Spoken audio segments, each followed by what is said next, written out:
I'm also joined with other Vera Beauty and Fashion College students. How are you guys? Hi, okay. Kindly introduce yourself. I'll start with you. I'm from Tanzania. And you? I'm Brenda Mildred. I'm from Kenya. I'm taking fashion and design as a course. So maybe what inspired you to choose fashion design?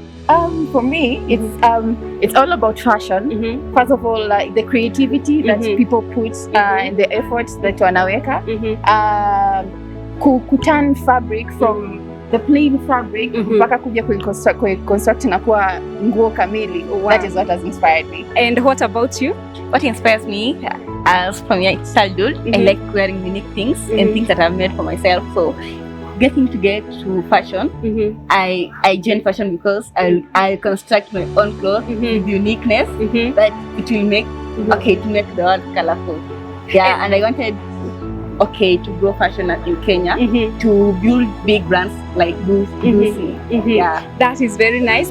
What is your experience as Vera student at Vera Beauty and Fashion College? Okay, first of all, the teachers, the support that we get from them, it's unimaginable.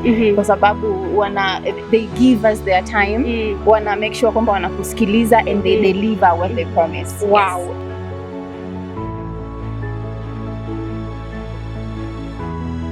And would you advise someone to join Vera Beauty and Fashion College? Yes. Imagine, I am from Tanzania, as I said, and nimekuja Kenya, na it's something that sikukipata nilipotoka, but maybe ziko, lakini as far as I'm concerned, I am encouraging everyone to join. Everyone. Wow. And what about you? Okay, the person who wants to join Vera, I'll tell her or him welcome, because Vera is the best. And when you train the best, you actually become the best. So actually, the support that we get from teachers, you can't just get any teachers to get. And the inspiration, we visit many places to get inspired.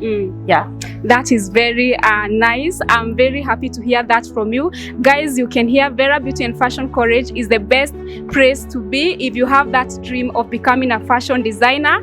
From them, you can join Vera Beauty and Fashion College in all our branches from Nairobi, Thika, Eldoret, and Mombasa. You are all welcome. Bye.